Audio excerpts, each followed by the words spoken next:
La malédiction de la francophonie, une histoire sur les raisons sur lesquelles vous devrez bien prononcer le français, et bien sûr moi aussi. Dans l'université aéronautique de Querétaro, la seule du continent africain, la semaine de la francophonie est un événement obligatoire. Les étudiants de l'ingénierie et en brevet de technicien supérieur qui ne sont là que pour obtenir des points supplémentaires doivent participer à des concours, des présentations des pays francophones, des récitals et même des films, tout en s'exerçant dans la langue. Malgré le français approximatif, ce qui s'ignore, c'est que les erreurs de prononciation révèlent un ancien rituel oublié, lié aux origines occultes de la révision française. Désormais, une entité cosmique qui dormait déjà à l'origine de l'univers tente d'atterrir sur la piste de l'aéroport. Pour l'empêcher, il ne leur reste qu'une seule solution, parler en français parfait. L'événement est organisé par l'UNAC, la meilleure université du pays. Son amour pour la langue française est aussi intense que l'indifférence de la plupart des étudiants en général. Personne n'a envie de participer, jusqu'à ce que l'administration annonce des bonus linguistiques pour les volontaires, et bien sûr les élèves qui l'apprennent comme un cours réticulaire. Un étudiant tente de prononcer un avion en papier plein parfaitement, mais avec son accent de dit plutôt un avion en papier plein parfaitement. Cela se répète avec des avions en opération. Les ingénieurs de la tour de contrôle paniquent. Que se passe-t-il? Dans le cockpit d'un Boeing 737, un technicien travaille sur les panneaux de contrôle. Le hangar est sombre et silencieux. Il cercle qui vise et regarde son manuel technique. Il murmure. Le panneau doit être parfaitement calibré avec les instruments, mais il est fatigué et il se trompe en parlant. Le panneau doit être parfait, câblé avec les instruments. Un bruit étrange sort du tableau de bord. Les écrans s'allument tout seuls. Des chiffres apparaissent et changent très vite. Le technicien sursaute. Qu'est-ce que c'est? Les câbles sur le panneau commencent à bouger. Il s'enroule à tour de ses soutiles, puis à tour de ses doigts. Il veut reculer, mais le fils serre son poignet. Le cockpit tremble un peu, comme si l'avion respirait. Un bip fort retentit. Sur l'écran, un message apparaît. Calibration en cours. Son bras devient raide. Il veut crier, mais il ne peut pas. Puis, un dernier message s'affiche. Erreur. L'opérateur doit être câblé. L'épreuve suivante est un récital de poésie. Un étudiant terrifié à l'idée de parler en public récite des poèmes de Baudelaire, Fernand et Rimbaud avec un ton hésitant et monotone. Elle ignore que cette prononciation exacte correspond à celle d'une évocation oubliée du XVIIe siècle.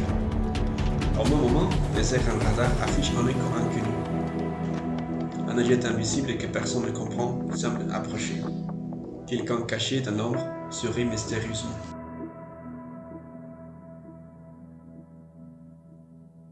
Un étudiant de français en niveau V1 qui voulait tourner un film d'horreur avait préparé aussi une jolie présentation d'Haïti.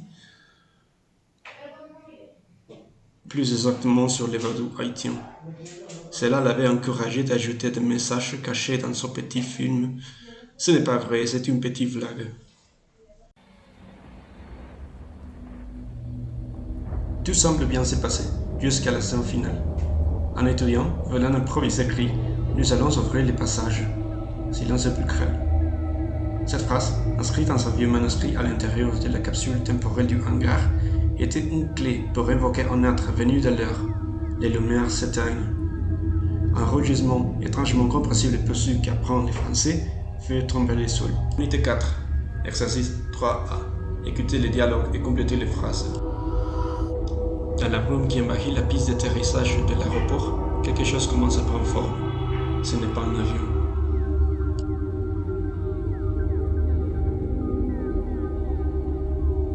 Les étudiants se précipitent à la bibliothèque du hangar. Ils découvrent qu'au XVIIe siècle, un groupe d'ingénieurs français croyait que la phonétique de leur langue avait un impact sur l'aérodynamisme. Leur expérience a échoué, mais ils ont laissé des instructions, et les étudiants viennent de les suivre par accident. Pour refermer le passage, ils doivent prononcer une phrase en français avec une parfaite élocution. Le problème, ce sont des étudiants seulement, et leur accent est une catastrophe. Les essais ratés ne font qu'aggraver la situation. L'ombre sur les hangars grandit. Puis, soudain, un étudiant a une révélation. Il n'y a qu'une seule phrase que tout étudiant apprend à dire parfaitement en français. D'une voix tremblante, ils rient tous ensemble. Je ne parle pas français. Le portail se referme instantanément.